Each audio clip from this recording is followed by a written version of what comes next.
The United States has not had an official diplomatic relationship with Taiwan since officially recognizing China in 1979.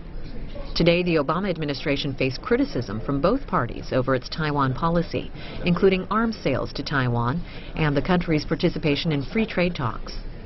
From the House Foreign Affairs Committee, this is an hour and 20 minutes.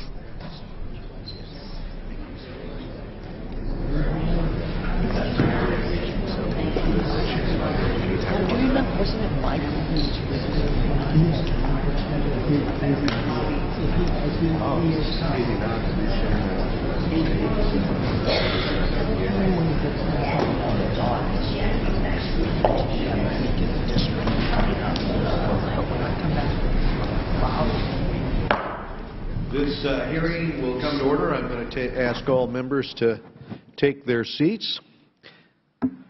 This hearing on the promise of the Taiwan Relations Act, let me just say it's been 35 years.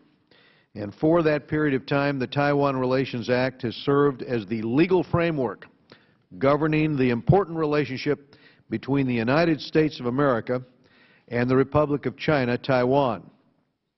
Since the Act came into force in 1979, there have been few other pieces of foreign policy legislation as consequential as the TRA. Indeed, it is the steadfast support of the United States Congress that has helped Taiwan become what it is today, a thriving modern society that strongly supports human rights, strongly supports the rule of law and free markets, and is democratic. The purpose of today's hearing is to consider whether the administration is doing enough to fulfill the larger promise of the Taiwan Relations Act. America's support for Taiwan is now more important than ever, and it is vital that we speak with one voice when it comes to our support for Taiwan. Strengthening the U.S. relationship with Taiwan is one of the committee's top legislative priorities. In fact, I have led 2 bipartisan delegations to Taipei in the last 13 months. Last year, our delegation trip included a visit to Taiwan's World War II-era submarines based near Kaohsiung. And just last month, the committee delegation of 8 members of Congress traveled to Tainan to see firsthand the fleet of fighter jets that serves as the backbone of the Taiwanese Air Force. The fact that the first batch of these jets entered into service in 1965 is a stark reminder that Taiwan needs continuous U.S. support in order to maintain a credible deterrence across the Taiwan Strait. On this front, I reluctantly submit that we are not doing enough to meet the spirit of the Taiwan Relations Act. We need to do more here in the United States. And just as necessary as defense sales are to Taiwan, it is equally important that the U.S. actively support Taiwan's efforts to maintain and expand its diplomatic space. When it comes to matters of public safety or public health, the U.S. must do its utmost to ensure that Taiwan has a seat at the table. For this reason, I authored legislation that was signed into law to help Taiwan participate in the International Civil Aviation Organization last year. Taiwan's absence from ICAO prevents it from obtaining air safety information in real time. The recent disappearance of the Malaysian aircraft highlights the importance of cooperation in the aviation field. As a result of my legislation, Taiwan has finally been able to have a seat at ICAO for the first time since 1976. Taiwan's participation in the Trans-Pacific Partnership Free Trade Agreement is an important opportunity that we must not overlook. By working to include Taiwan in a high-quality, multilateral trade agreement, the U.S. would be helping to preserve Taiwan's ability to do business internationally. The events unfolding in the Ukraine remind us of the strategic weakness of relying on one major trading partner. I understand that the government of Taiwan will soon announce its intention to seek membership in TPP. As chairman of this committee, I strongly urge the administration to support Taiwan's inclusion in TPP. American consumers and exporters would benefit.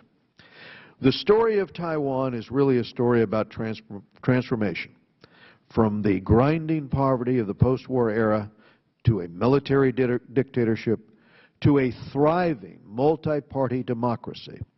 The investment that the American people made in Taiwan has more than paid off. Today, Taiwan is a beacon of democracy in a region of the world that still yearns for freedom. The good people of Taiwan have also been a part of America's own success story, with many Taiwanese Americans participating as leaders in business and government and in their own communities. As we acknowledge the 35th anniversary of the Taiwan Relations Act, let us come together to support and strengthen the U.S.-Taiwan relationship. Our actions will directly impact the future of Taiwan and our strategic and economic standing in the critical Asia-Pacific region. Let me turn to Mr. Elliot Engel of New York for his opening remarks, our ranking member of the committee. Chairman Royce, thank you for calling this hearing on the Taiwan Relations Act. I am a big supporter of Taiwan and have traveled there many times, most recently with you last year on your first CODEL as chairman. I want to agree with everything you just said about Taiwan. Next month marks the 35th anniversary of the Taiwan Relations Act. The act, passed in 1979, is the cornerstone of the relationship between our two nations. It has been instrumental in maintaining peace and security across the Taiwan Straits and in East Asia, and serves as the official basis for friendship and cooperation between the United States and Taiwan. I am proud to be a lead sponsor with you, Mr. Chairman, on HRS 494, which reaffirms the importance and relevance of the Taiwan Relations Act 3 decades after its adoption. Taiwan is a flourishing multi-party democracy of over 20 million people with a vibrant, free market economy. It is a leading trade partner of the United States, alongside much bigger countries like Brazil and India. Over the past 60 years, the U.S.-Taiwan relationship has undergone dramatic changes, but Taiwan's development into a robust and lively democracy underpins the strong U.S.-Taiwan friendship we enjoy today. Our relationship with Taiwan was initially defined by a shared strategic purpose of stopping the spread of communism in Asia. With the end of the Cold War, Taiwan's political evolution from authoritarianism to one of the strongest democratic systems in Asia has transformed the U.S.-Taiwan relationship from one based solely on shared interests to one based on shared values. One of the main obligations of the United States under the Taiwan Relations Act is to make available to Taiwan defensive arms so that Taiwan is able to maintain a sufficient self-defense capability. Despite an improvement on the political and economic ties between Taiwan and mainland China, Beijing's military buildup opposite Taiwan is continuing, and the balance of cross-strait military forces continues to shift in China's favor. I encourage the administration to work closely with Congress in meeting our obligations under the Taiwan Relations Act and to provide Taiwan with the defensive weapons it requires. In that light, I am very concerned about the decision of the U.S. Air Force not to fund the so-called CAPES program in next year's budget that would have upgraded the avionics system of F-16 fighter jets, including about 150 of Taiwan's F-16s. The Taiwan Defense Ministry now faces a tough decision on how to move forward with the upgrade of its fighters at a reasonable cost, an upgrade that it desperately needs. I hope our witness will be able to shed some light on this issue and on a way forward for Taiwan and the United States. Taiwan's political, economic, and social transformation over the past 60 years has demonstrated that a state can be modern, democratic, and thoroughly Chinese. Taiwan's example is an inspiration for other countries in Asia and throughout the world that linger under the control of one person or one party. The fact that Taiwan has now held 5 direct presidential elections is a clear sign of the political maturity of the Taiwanese people and frankly a signal to Beijing that any change in relations between Taiwan and China cannot be imposed by the mainland. For many years I've been a staunch supporter of the people of Taiwan, and I will continue to lead efforts here in Congress to demonstrate continued U.S. support for Taiwan. I think it's a moral obligation for the United States to defend Taiwan and to be supportive of Taiwan and to stand with Taiwan.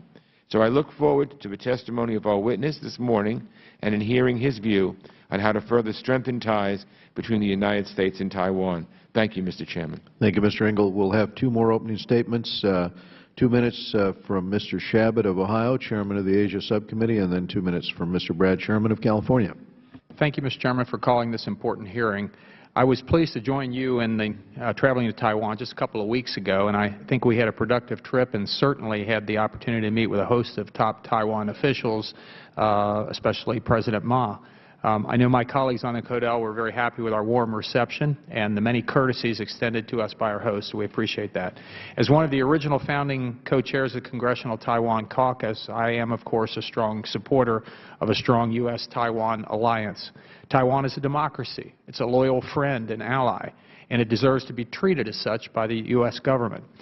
As we commemorate the 35th anniversary of the Taiwan Relations Act this year, it's only appropriate that we strive to move even closer to the policy objectives set out in that landmark piece of legislation, chief among which is the principle that our diplomatic relationship with the PRC, the People's Republic of China, is premised on the expectation that the future of Taiwan will be determined by peaceful means.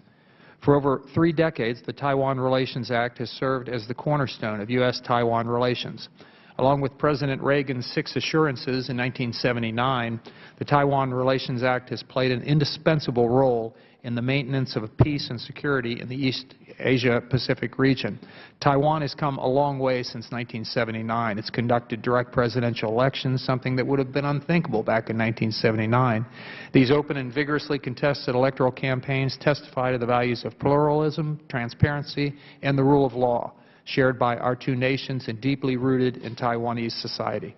At the same time, the threat of military aggression posed by the PRC to Taiwan has grown exponentially over recent years. When I first came to Congress back in 1995, China had perhaps a couple of hundred missiles pointed at Taiwan.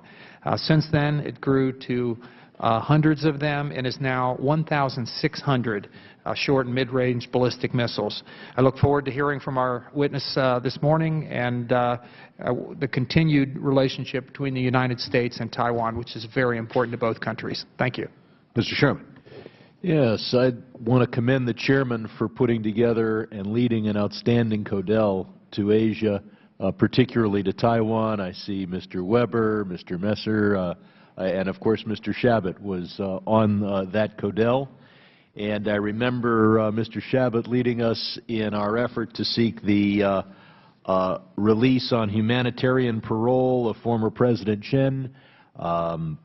I don't think we can conclude one way or the other about the judicial determination there, but certainly given his poor health, given his service to the country, and given the unifying effect this would have, I would hope that we would continue to press for a humanitarian treatment and release of Mr. Chen. I think that it's important that we provide Taiwan for the tools to defend itself, but Taiwan needs to act as well. Taiwan spends less than $11 billion on its defense, less than 1/5 per capita what we in America do, and God blessed us with the Pacific Ocean separating us from China. Taiwan has only the Taiwan Straits. On a percentage of GDP basis, Taiwan spends roughly half what we do. So we should be willing to sell them the tools, and they should be willing to spend the money to buy those tools. I'm also concerned with the reduction in the reserve requirements imposed on young people in Taiwan for military service. Finally, I do disagree only slightly with the chairman. I do want to see Taiwan involved in the trade negotiations so long as America is out of those negotiations until such time as we revamp our trade policy, which has given us the largest trade deficit in the history of life on the planet. I yield back.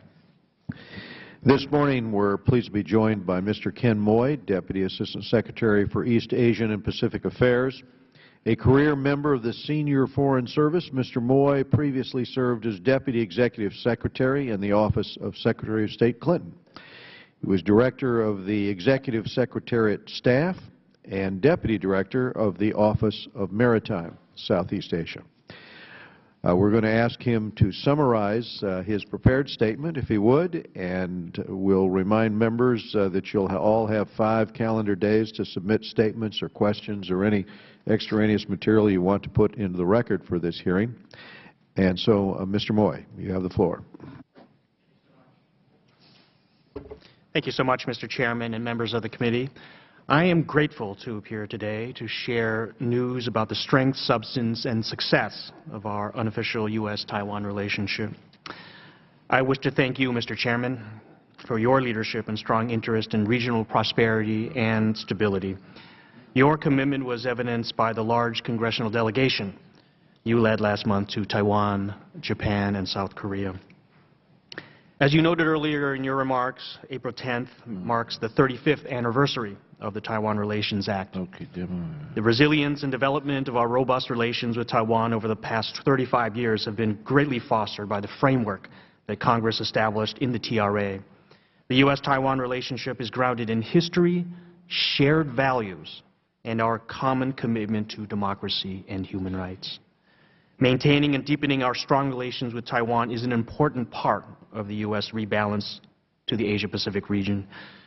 Through the American Institute in Taiwan, we work closely with Taiwan authorities on a wide range of issues.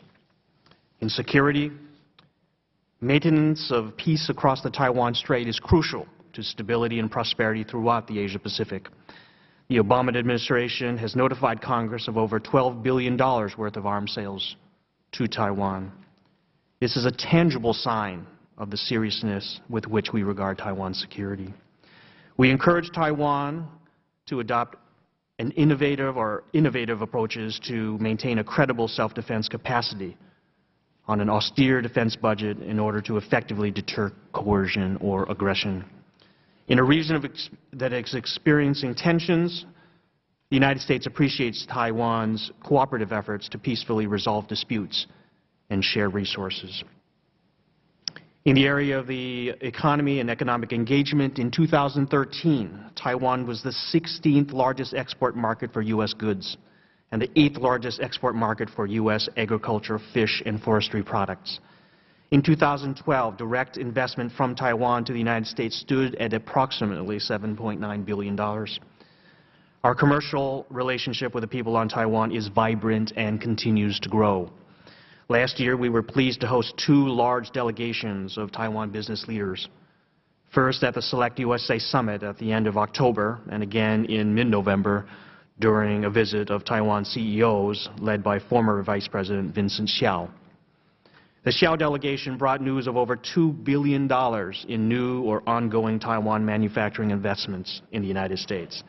In March 2013, we restarted our engagement with Taiwan under our Trade and Investment Framework Agreement, otherwise known as TIFA, after a 6-year hiatus.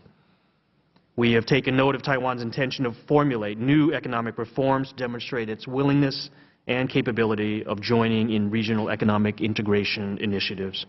The United States will continue to encourage Taiwan to further liberalize its trade and investment measures. And as you noted, Mr. Chairman, the area of concern also to us is Taiwan's international space. As a top 20 world economy and a full member of the WTO and APEC, Taiwan plays a constructive role in the Asia-Pacific region and worldwide. Taiwan participates in about 60 international organizations as well as hundreds of international non-government organizations. The United States supports Taiwan's membership in international organizations that do not require statehood for membership, and we support Taiwan's meaningful participation in other international organizations.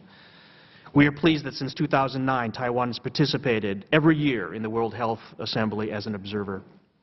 We welcome Taiwan's participation at the International Civil Aviation Organization, otherwise known as ICAO, that ICAO assembly in Montreal in 2013 as guest of the ICAO Council President, and we support Taiwan's expanded participation in the future.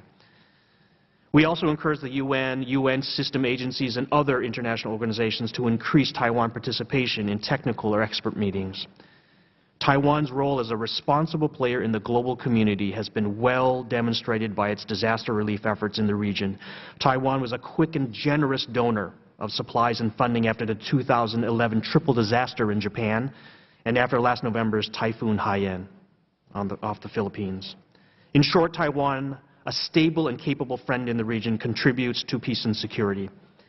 Finally, Mr. Chairman and members of the committee, I thank you again for the opportunity to appear today to highlight the strength and durability of ties between the people of the United States and the people of Taiwan, and to underscore the substance and success of our cooperative efforts within the context of unofficial relations. Taiwan has earned a respected place in the world. Every society wishes dignity for itself, and people on Taiwan are no exception. Thanks to the Taiwan Relations Act, people of goodwill in the United States and on Taiwan have a firm foundation on which to strengthen or further strengthen our robust relationship. With that, thank you so much, and I look forward to answering your questions. Well, I thank you, Mr. Moy. I have to tell you, there's one really disappointing thing to me, and that is I frequently speak to Assistant Secretary Danny Russell on the phone about different issues, and I believe he intended to be here to testify. I believe I talked to him twice about it. But time after time, and this is something that the Subcommittee on Asia and Pacific has talked to me about, for whatever reason, the administration pulls the witnesses. And I know it isn't a lack of engagement on the part of Danny Russell's part, because we've talked to him repeatedly about issues. But there is something about the relationship here with the State Department. When Elliot Engel and I make these requests, or Subcommittee Chairman Shabbat on the Asia and Pacific Subcommittee with Mr. Falamavega, for some reason, the witnesses are always canceled. And what we want to talk about is Asia policy. And as far as I know, Danny Russell and I are in concurrence on a lot of these issues, but I don't know about further up in the administration. So when I ask questions, for some reason, the State Department, I'm going to ask you a question now, for example. As I mentioned in my opening statement, I strongly believe that Taiwan should be included in the Trans-Pacific Partnership. Does the U.S. government support Taiwan's inclusion in the TPP? That's my question to you. Can you speak, on behalf of the administration here? Thank you very much. I do appreciate your comments, and I did have a chance to speak to Danny Russell before coming up, and he wanted me to pass on his regrets and also his appreciation for your setting up this meeting. I can say that from our part, I don't think that there's anything preventing us from talking about Taiwan issues here. Yeah, well, it's not just Taiwan.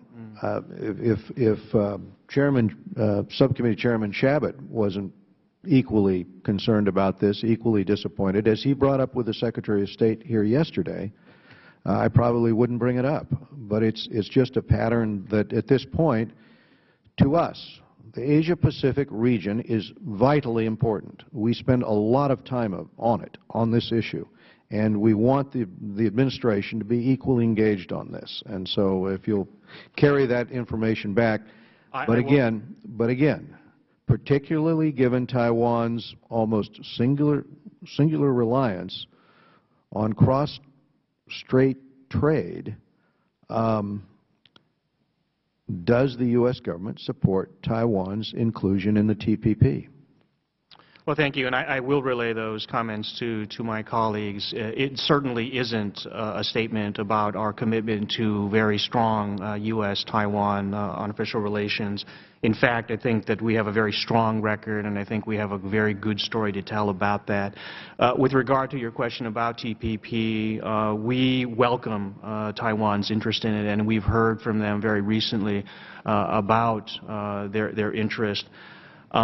We also welcome, and I think that you met with President Ma Ying-jeou on your recent congressional delegation, but we welcome his steps to liberalize Taiwan's economy. I think that, as you know, we are in ongoing negotiations on TPP. And I think what I can say about this is that, perhaps it's best if we move toward conclusion on those negotiations before we discuss additional membership. But I think that, we're taking a step-by-step approach here. We have heard from Taiwan as well as others about interest in TPP.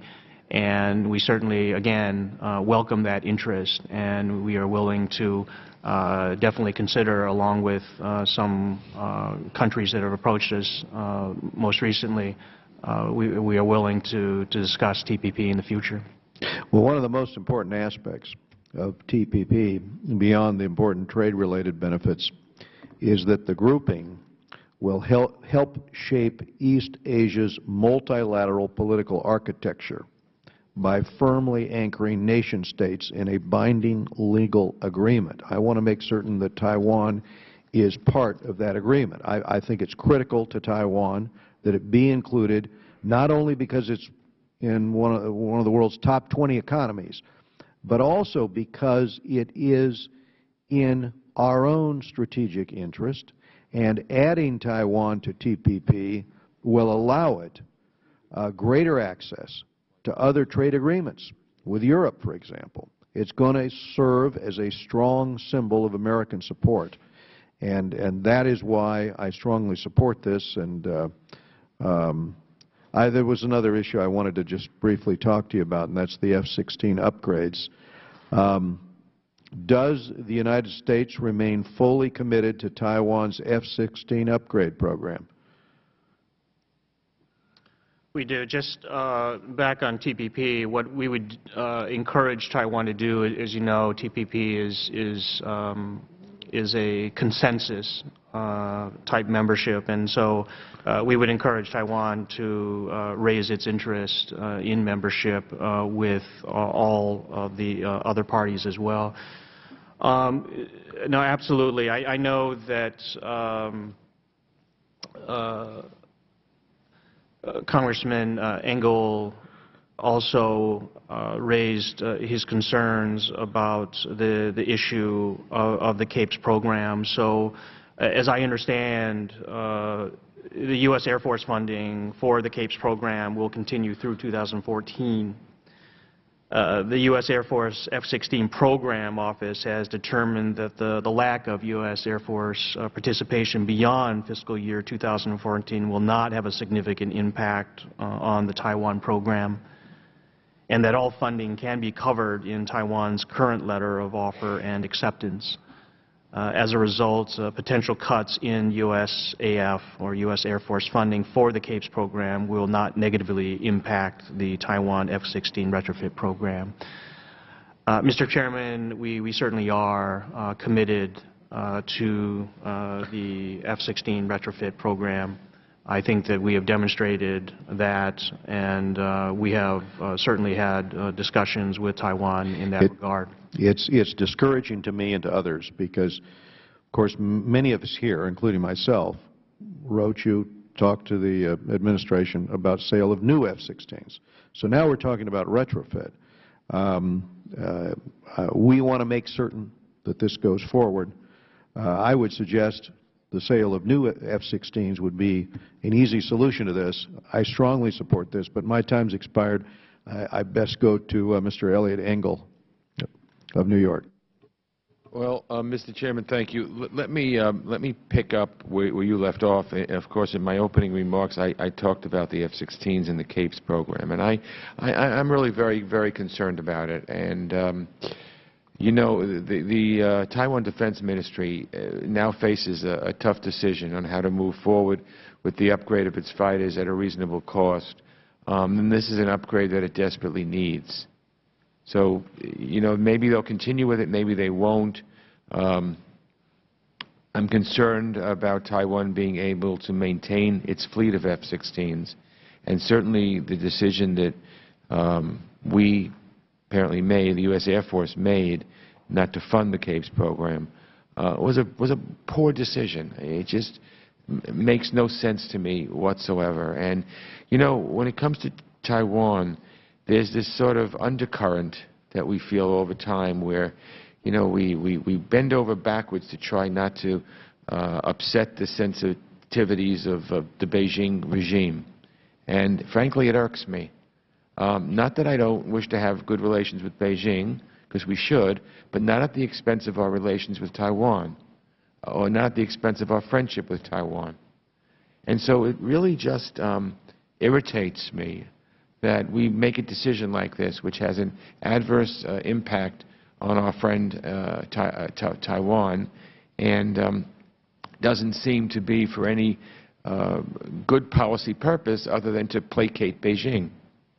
So I just, Chairman and I have said the same thing. We haven't even really discussed this. We both independently come up with this because we're just very disturbed about it. Well, thank you very much. I regret I'm not able to speak for my colleagues in the Air Force for that. I do understand your concerns, and I will relay those to my colleagues. But what I do want to do is to strongly emphasize that our improvement in bilateral relations with the PRC does not come at the expense of our relationship with Taiwan. In fact, I think that our relationship with Taiwan right now is as strong as it ever has been, and we have oftentimes emphasized that point, that certainly we have an interest in strengthening relations with Beijing, but absolutely not at the expense of our very strong relationship with Taiwan and the people on Taiwan.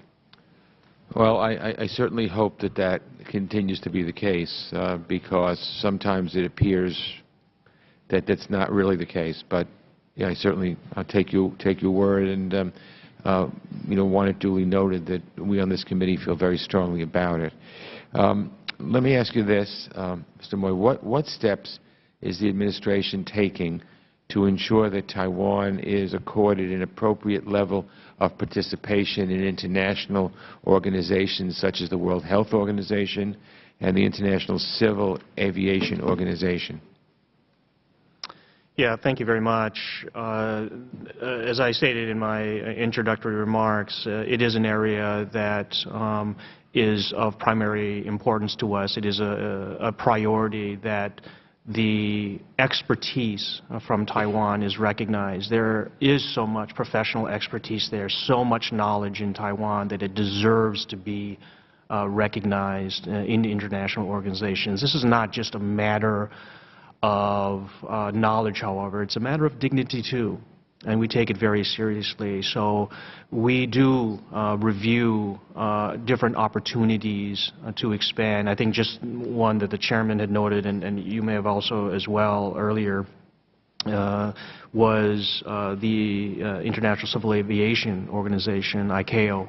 And I think that working together with a number of other countries, we have supported not just Taiwan's sort of guest participation as they appeared as a guest last year at the Assembly, but more frequent interaction with ICAO, because there is a lot of technical expertise that they can bring to those types of meetings.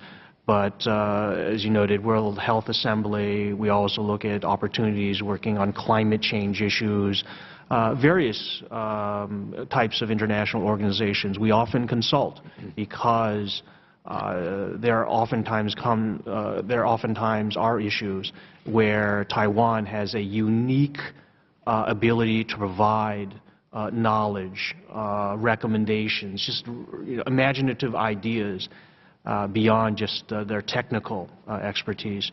And we want to take advantage of that, and we will continue to do that. Thank you. Let me ask you this final question. Is the administration providing Taiwan the defensive weapons it requires, as required by the Taiwan Relations Act? Are there defensive weapons systems that Taiwan has requested, but we have decided not to provide? And if so, what are they?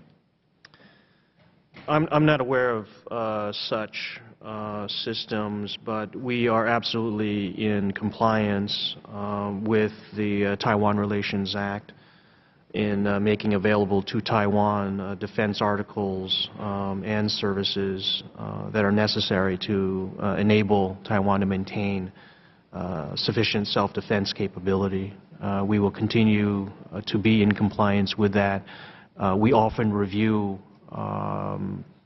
we meaning the U.S. government, often review their defensive capabilities, and I think that we have a very strong record in this administration of providing that. Thank you. Thank you, Mr. Chairman. Thank you, Mr. Engel.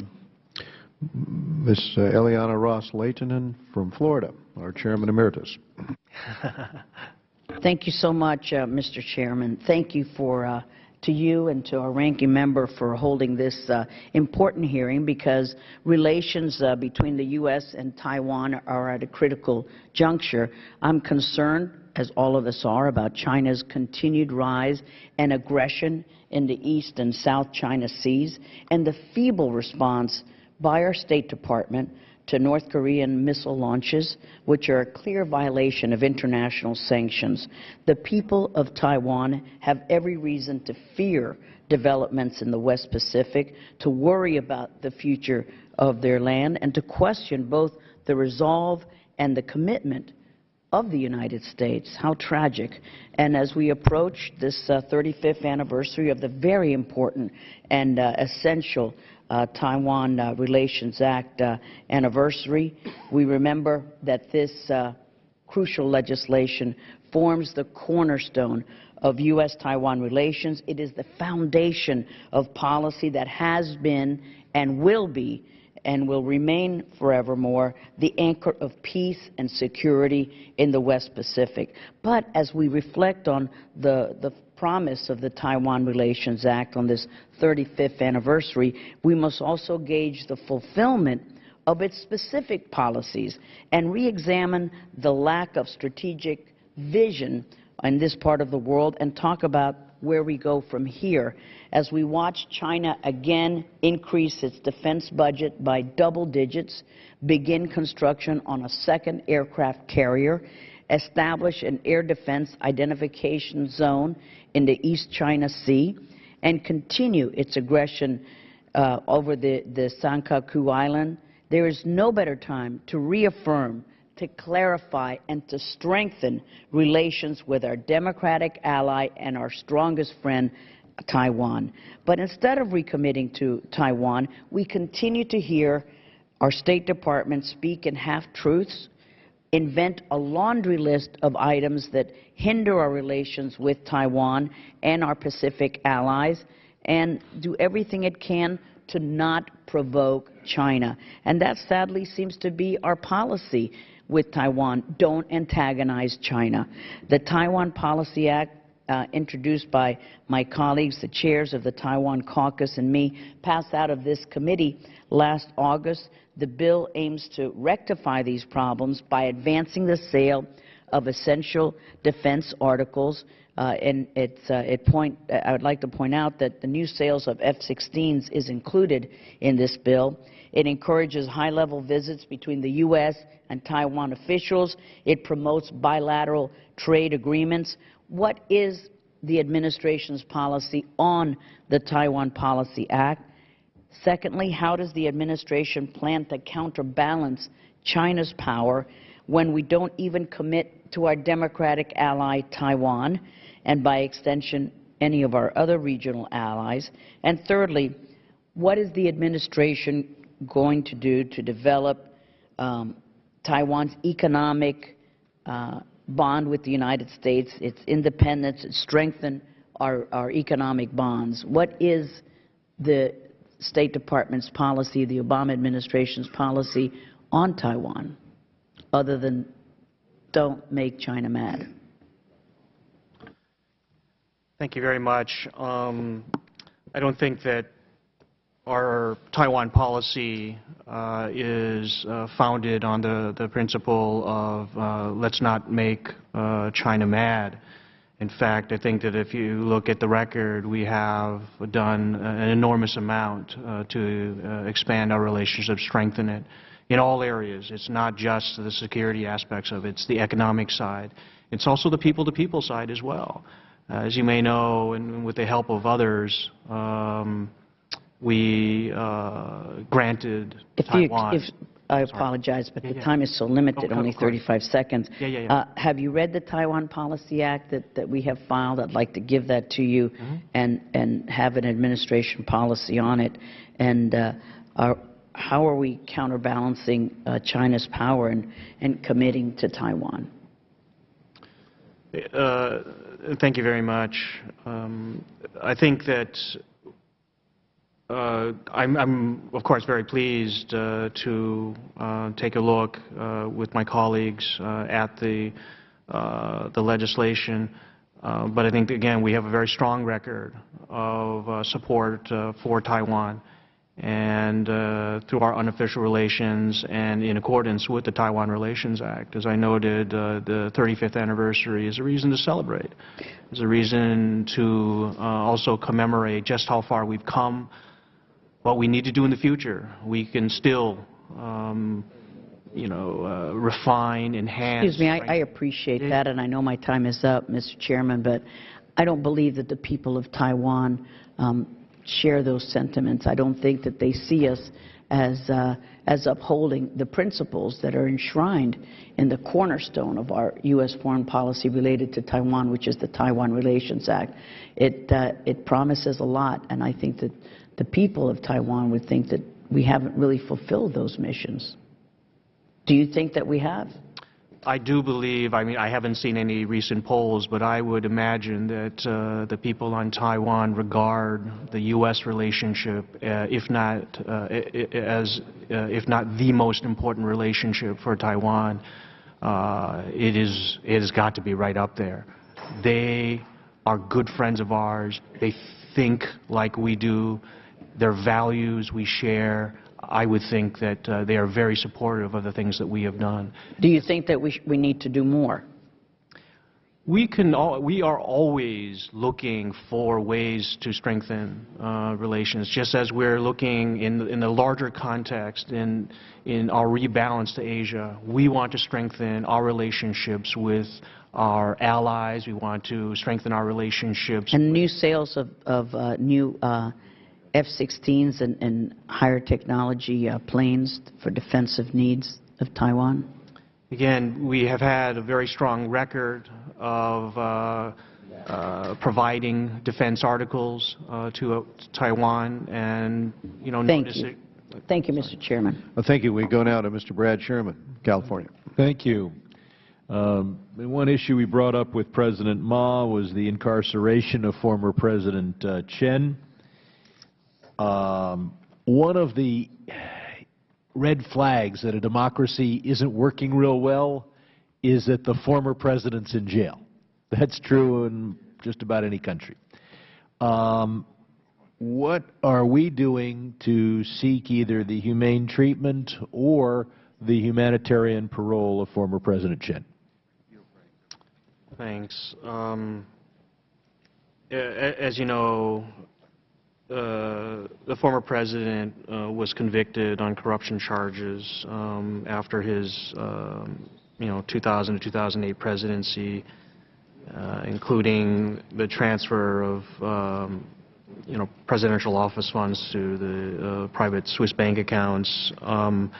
We believe that his conviction was in a system that is fair, impartial, and transparent. Rule of law exists in Taiwan. In regard to your specific question, though, certainly, we have heard varying accounts of the status of his health, and certainly we would want Taiwan to, review his health condition. I'm not aware of any, or I don't have an update. Let me go on to the next question. Taiwan's spending only half as much per average GDP on defense as we are. I don't mind going to my district and saying, let's pay taxes, but Taiwan's on the front lines. Now, I'm sure you've had discussions, and they say they can't afford to spend any more. And we're all very concerned about the maintenance of their F-16 aircraft. The United States taxpayer may not be able to pay for that. Taiwan has only a 5% value-added tax. Has the United States pushed Taiwan not just to spend more on its defense, but if they say they don't have the money, to make its value-added tax or other taxes at the rate of our European allies, who also we push to pay for their own defense? Well, certainly on the issue of spending more, we have encouraged Taiwan to fulfill what it has said in the past, that it will spend up to 3% of GDP on defense. And so why do we accept 3% for them, and including veterans benefits, 5% for us? Well, this is what President Ma has stated in the past, and so we do hope that we do understand. I think the best way to get the 3% is to start demanding 6%, or insisting that a good ally that seeks our support, that for a country that faces possible eradication or forced incorporation, ought to be doing well more than the United States per capita. And I think if we start talking about 6%, we may someday see the 3 or 4%. We'd like to, that would be a minimum. Finally, what are we doing to push Taiwan to adopt better laws against peer-to-peer websites for piracy of movies? Well, I think that this is part of our economic engagement with Taiwan. What we have said in the past is, and this is in terms of all of our dialogues, we would like to have a little bit more confidence, especially in areas like intellectual property protection. But are we specifically focusing on peer-to-peer websites, the lack of legislation in that area, and the pirating of our movies? Yeah, I'm not aware of that specific. Well, I hope that you would make that a definitely specific intellectual issue. property protection is a priority of ours. Absolutely. A general statement about intellectual property protection won't have the specific effect, may have no effect compared to the specificity.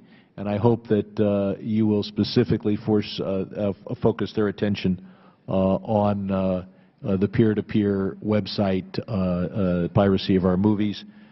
Finally, what steps is the administration taking to make sure that Taiwan has appropriate participation in international organizations such as World Health Organization, ICAO, and the Climate Control UNFCCC? Thanks very much. As I noted earlier, international space is a priority of ours, and we are looking for opportunities for Taiwan, experts, professionals to shine in their fields in international fora. We'll continue to do that. It really does help those organizations. It really does help the global community when they are able to participate. Thank you. Mr. Chris Smith of New Jersey. Thank you, Mr. Chairman. Mr. Moy, thank you for your testimony. Over the past few years and across 2 different administrations, we have witnessed an alarming number of gushing statements by senior American officials on the U.S.'s One China policy.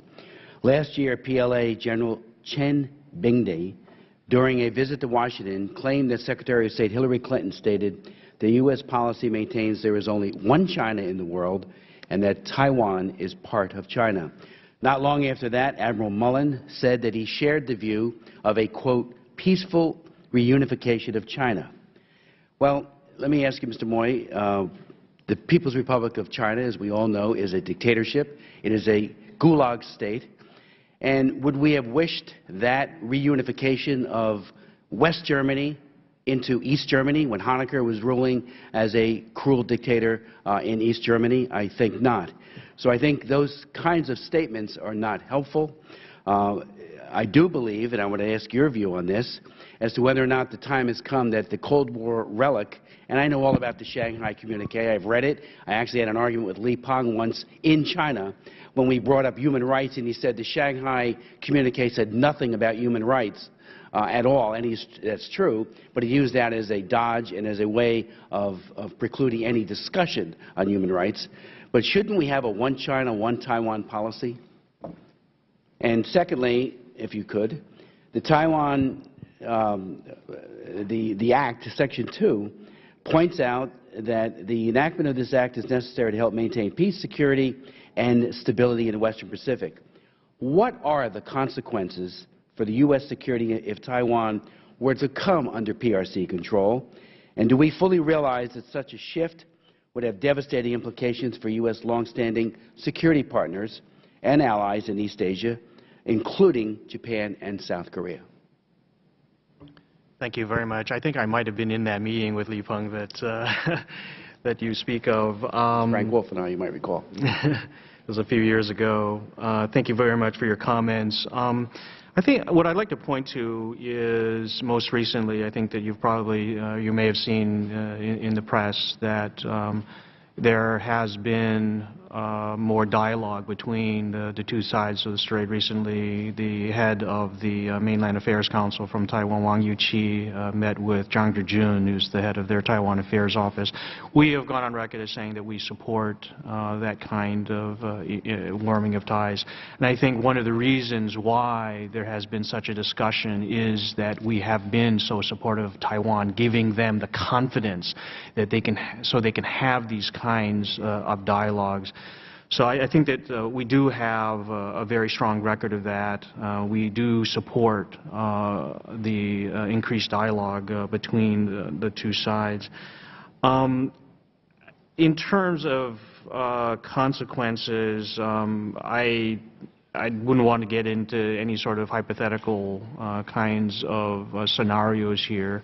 I don't think that that is something that we view as very likely right now. And the our one China have we anticipated what happens? I mean, we do have scenarios that we certainly consider at the Pentagon and at State. Well, I don't.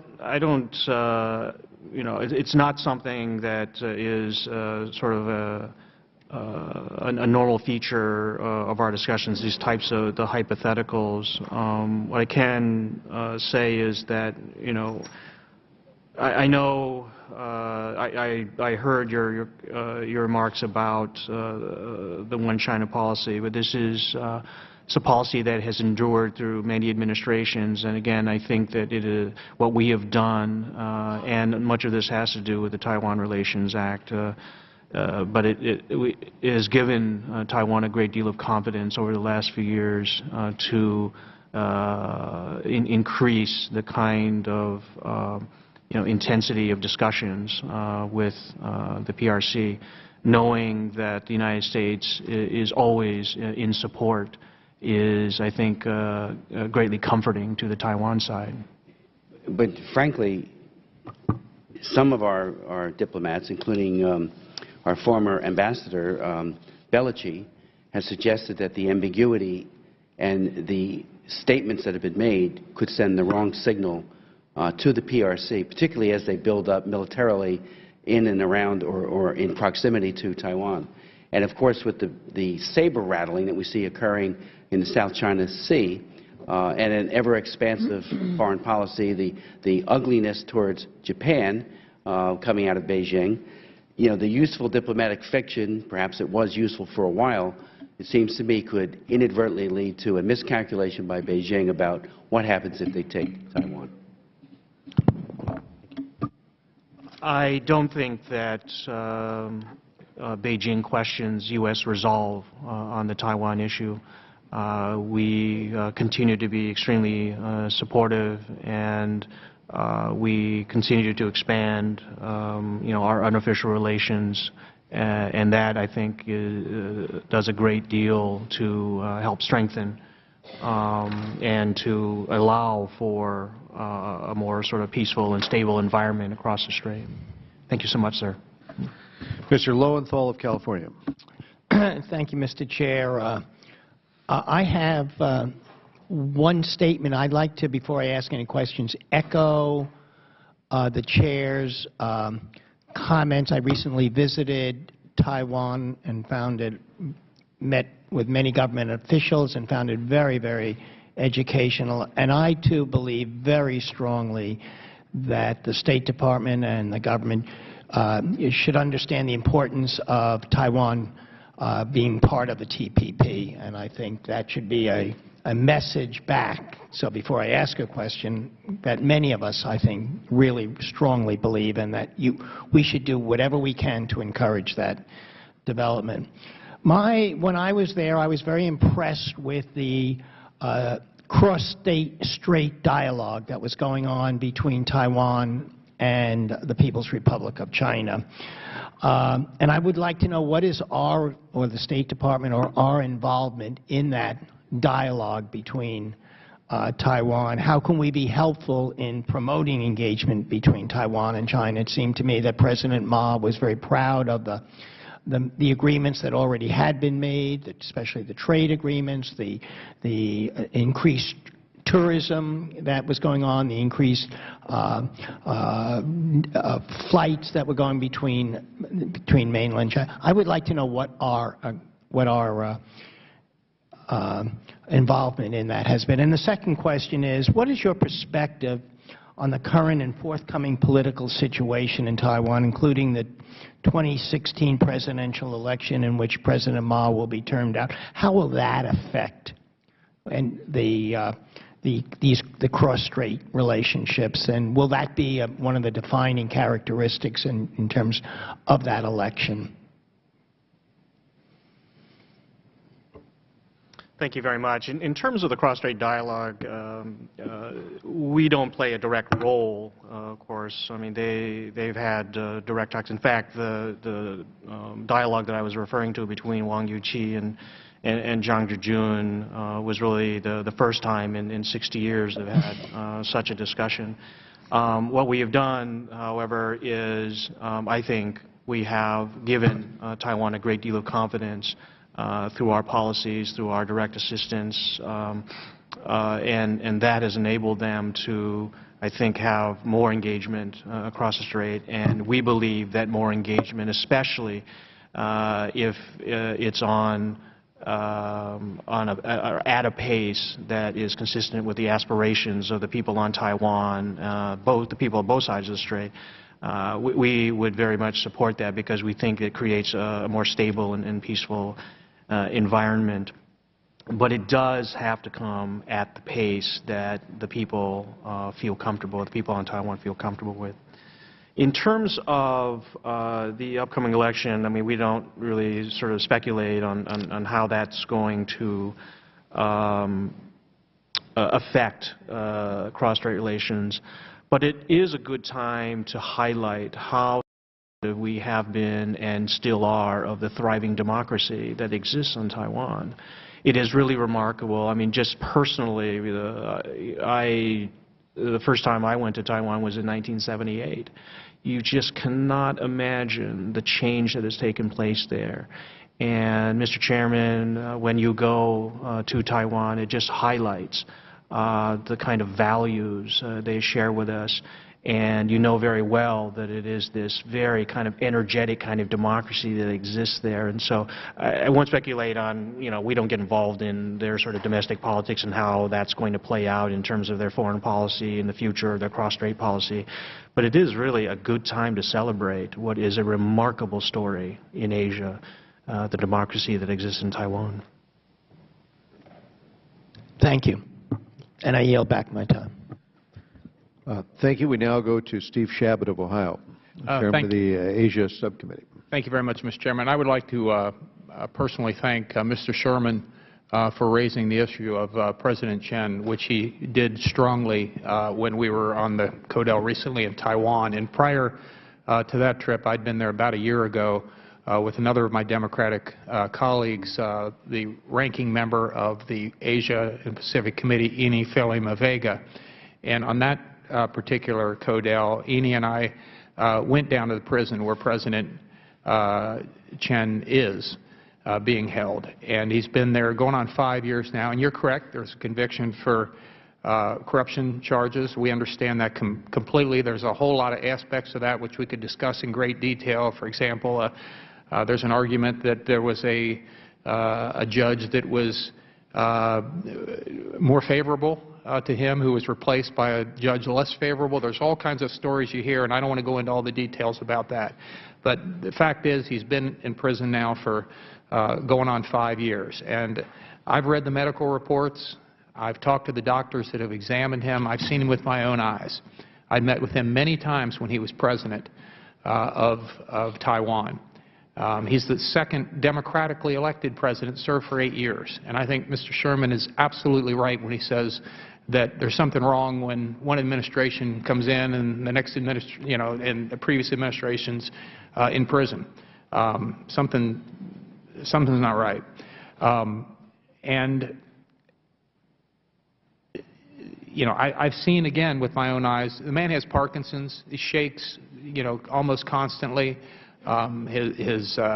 He's got cardiovascular problems, deep depression, a whole range of things.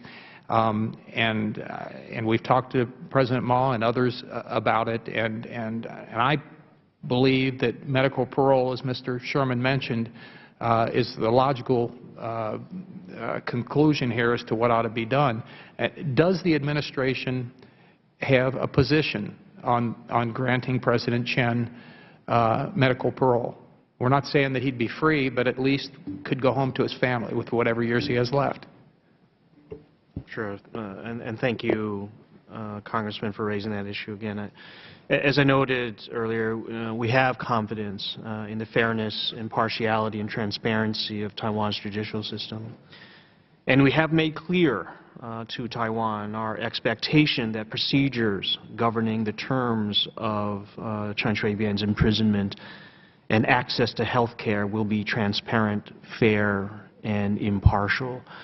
And so, if there are occasions, and this is just, I think, a general statement from the U.S. government, when there are cases, when there are such health concerns, we would certainly, make note of that to, in this case, the Taiwan authorities, but to other governments as well, when there may be some humanitarian considerations that could be made. But certainly, we believe that the original case was tried in... Well, I'm not talking about the original case. I'm talking about now, and that was an excellent answer, but my question is, does the administration have a position on medical parole?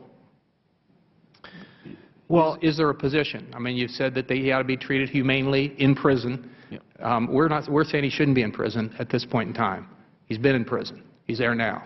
We're saying that medical parole at this point should be granted. Yeah. What I think that what we have done and what we... No, I'm just asking, do you have a position on that? Should he be granted? If you don't have one, that's okay, but I just would like to know. Yeah, I don't think that we take a position. Okay, all right, thank you. That was my question. Okay. All right. And I'll ask you another position if you have this. The President, the Vice President, the Defense Secretary, the Foreign Minister, Defense Minister and Foreign Minister, can't come to Washington, D.C. If we want to meet with them, we have to go to San Francisco or Baltimore or somewhere. They're not allowed to come to the capital of the United States, which I think is a travesty for an ally, close ally of the United States. We've introduced legislation on it innumerable times to make that, to dump that policy, which I think is unfair to Taiwan. Does the administration have a position on that?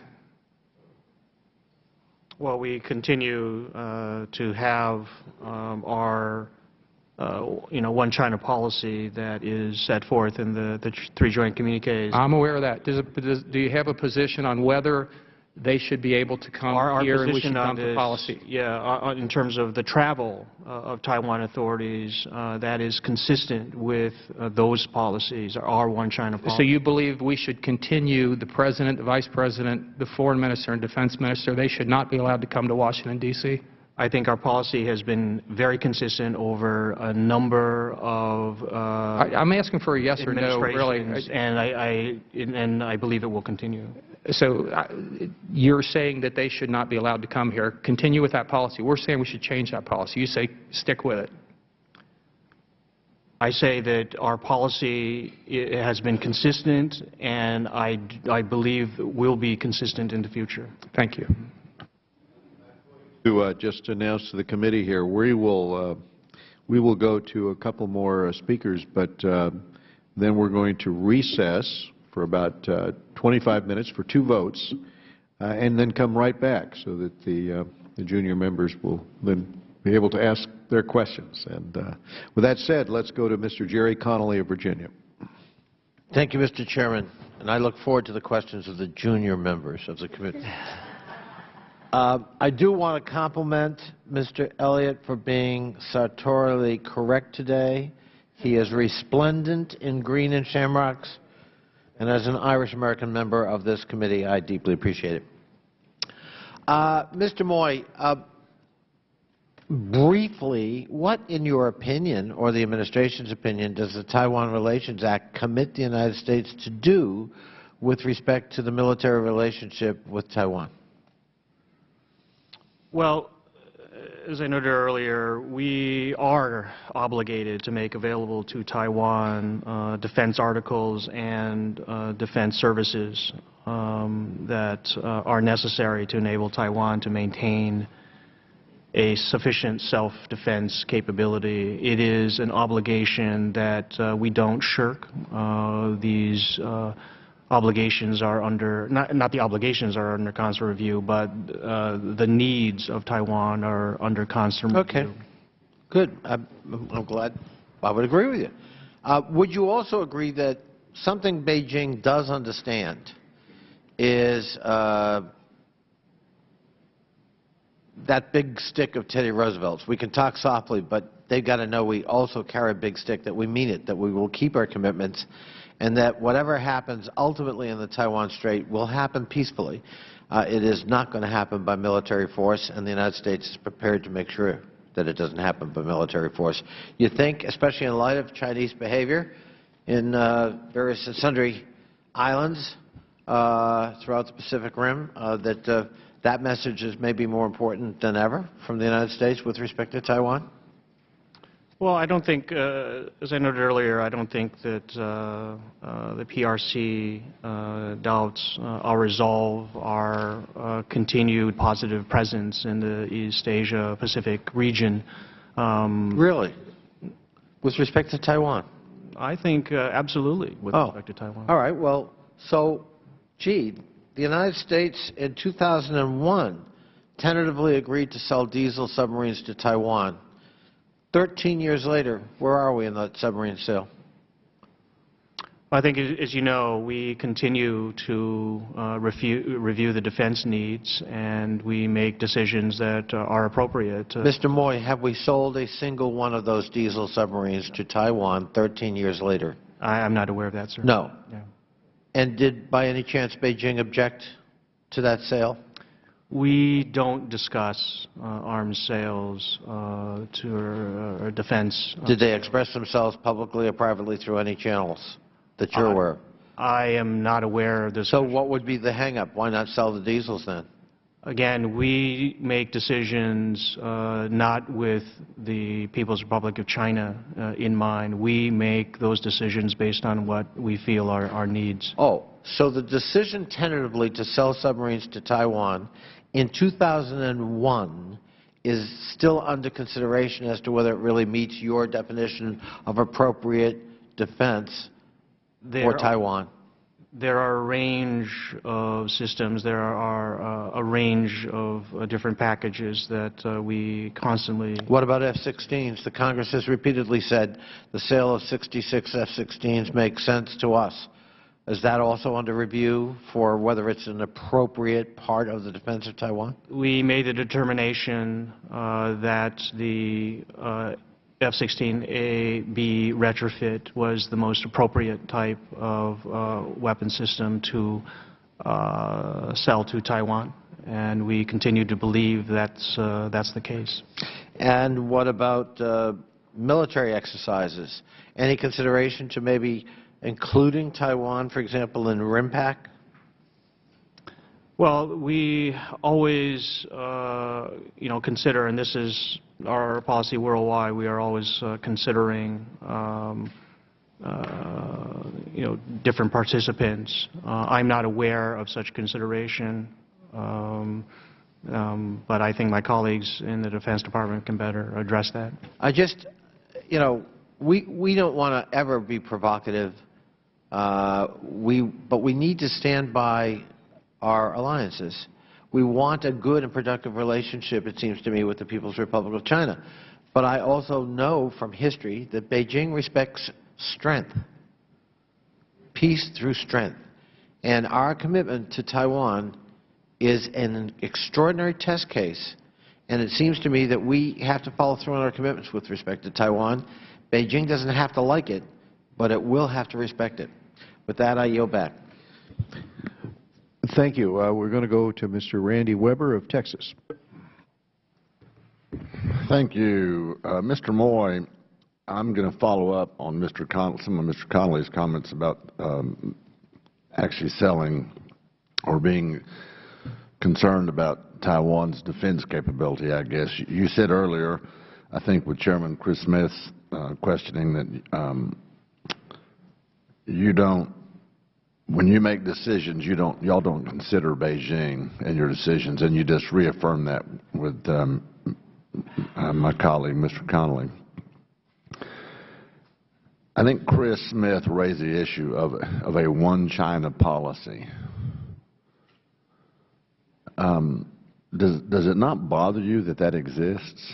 That there are statements that people have made, high-level officials that said they agree to a one China policy? Does the administration not view that as a problem? Our one China policy is one that has existed for several decades now. Okay, well let me I take that as a no, but let me follow up with what Jerry Connolly said. So you haven't sold submarines yet. You don't take Beijing into account. People around the world watch us. Words and actions have consequences. Would you agree that y'all would be okay with a one Russia policy when it comes to Crimea and the Ukraine? Is that akin to the same kind of ideology? Well, I can't speak to those issues, but again, we are obligated to provide those defense materials and services to Taiwan, and we have been through several administrations, I think, very vigilant in terms of providing that. But in view of recent events, wouldn't you agree that the administration ought to be thinking about revamping its policy, that perhaps we would want to get in gear? And I forget the exact date of the sale of diesel submarines. I think Mr. Connolly said 2001. That's 13 years. Has the world changed in 13 years? In what sense, sir? Well, how about in your view of the imminent danger of perhaps mainland China trying to, whatever you want to call it, take back over Taiwan? I mean, we've said that they're our close friend, they're our ally. The fact that their officials cannot come to Washington, D.C. is a problem. Events around the world should indicate that now more than ever we need a stronger relationship with Taiwan. Does the administration understand the seriousness, especially in light of recent events, Russia, Ukraine, Crimea? I mean, you can go right down the list. Things aren't getting any better, so is there a possibility y'all might step up the program to sell those defense weapons to Taiwan? Right. I mean, those... maybe before the next 14, 13 years? Thank you, sir. Those, as I noted, they're under constant review. I take your point about the world changing and having to adjust to those changes. Remarkably, as I noted earlier, there is more dialogue between Taipei and Beijing than there ever has been before. Okay, let me ask you this. Agreements that have been... I'm running out of time. Yeah, okay, please. So there's going to be some exercise over Hawaii. Beijing was invited, Taiwan was not. Why? I think that our policy in terms of, strengthening military-to-military relations with Beijing are fairly apparent. I can, of course, defer to my colleagues in the Defense Department to comment on the status of that, or of those relations. But I think as part of our rebalance, our consideration of making or of strengthening the stability and peace in East Asia, I think this is a good idea. Okay, obviously, because they weren't invited. But does it strike you as odd that China is not near as concerned, Beijing is not near as concerned about what we're doing as it seems, and words and actions have consequences? Witness Russia's recent invasion of Crimea and into the Ukraine, so to speak. Does it not strike you as odd that we seem a lot more worried about Beijing than they do about us? Do y'all take that into account? I don't think that we balance our concerns, or we don't think about it. Well, that's obvious. Yeah. But what I can tell you is that I think it's a very smart thing to expand our relations with all countries in East Asia. And I don't think that any of this comes at the expense of Taiwan, and I think that our relations with Taiwan have been extremely strong and continue to strengthen those relations. Mr. Chairman, I yield back. Thank you, Mr. Weber. Thank you, Mr. Moy. Now we have just... I'm going to reconvene the committee at this time, and again express my appreciation to Mr. Moy for his testimony here today, and we're going to go to Mr. Scott Perry of Pennsylvania. Thank you, Mr. Chairman. Mr. Moy, I appreciate your presence here. I feel like I can't get a whole lot of straight answers, so I'd like to go to some kind of yes and no format if I could, because it seems to be a lot of time just kind of discussing the fact that the administration is interested in talking about or considering or whatever.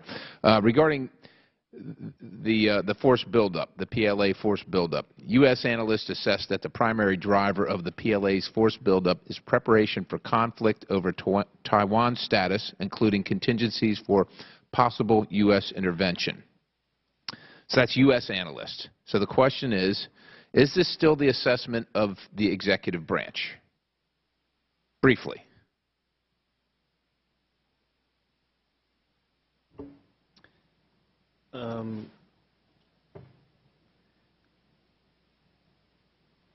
I am not a spokesperson for our colleagues in defense. No, but I'm talking about the executive branch. I mean, is this their assessment? It's just yes or no, I don't know. How about that? Well, I mean, of course, we would stand by assessments that have been made, so certainly... So the answer is essentially yes? Essentially? We stand by reports that we do. Okay, so do you know if Taiwan shares the same assessment? So Taiwan has,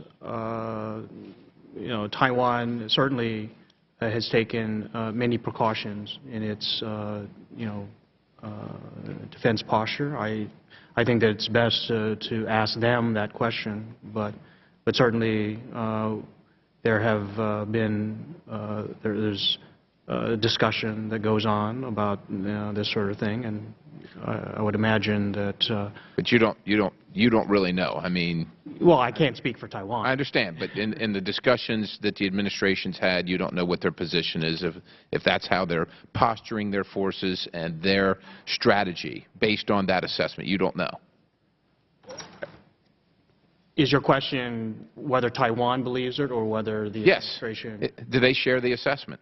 Do they share the United States assessment that that's the reason for the buildup? Again, I think that you'd have to ask them. Regarding Taiwan membership in TPP, the administration's position, for or against? It's important for us to know. We welcome their interest, and I don't think the conversations have gone so far as to be, pro or con. We're a long way away from that. But we welcome their interest. I'm sure we do, but so you're saying that the administration hasn't decided yet. You're happy for their interest, but you don't know. The issue hasn't come up to that point yet. The issue hasn't been brought up, or it isn't to a point where you can decide yes or no? It hasn't come up to the point. Certainly, we know that Taiwan has expressed an interest, and as I noted earlier, we are welcoming that interest. But we're a long way away from discussing that. We have other negotiations, other discussions that we're having on Taiwan's economic policies, and we're certainly engaged in those, and we want to continue warming our economic and trade relations with Taiwan. All right. Regarding the PRC's Air Defense Identification Zone, the ADIZ, what have been concerns in Taiwan's response to the PRC's ADIZ announced in November 2013? I'm sorry, what do you mean by concerns? The administration's concerns. Do you have any? Are you in agreement? Well, I think what's important here is President Ma has gone on record as expressing concern. What he has said in public and what is encouraging is that he wants a peaceful, sort of stable environment in the region, that if there are disagreements, they should be resolved through dialogue. Let me stop you there if I could, because I just have a little bit of time left. Do you know what our response would be if there were an Air Force or Navy intercept in the ADIZ? If the PLA had an intercept of Taiwanese aircraft or marine vessels in that area and there was some incursion, what would our response be?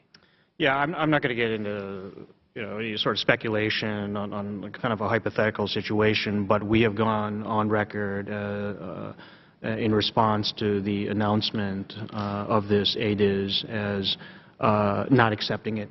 And so, again, I don't want to speculate on any kind of all right. Thank you, Mr. Chairman. Possibilities in the future.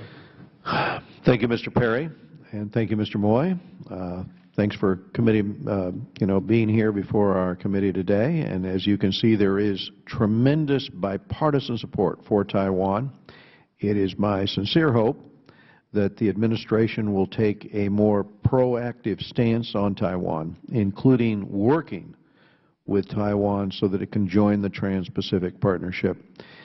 The Asia-Pacific region is going to witness significant growth in economic prosperity in the next 10 years, and positioning the United States, we are after all on the Pacific Rim, to position us to take advantage of this opportunity is a task that we take very seriously on this committee. And as chairman of this committee, I've made the Asia-Pacific region a top priority. So I look forward to working closely with the administration on this and other issues, and I thank you, and the hearing is adjourned.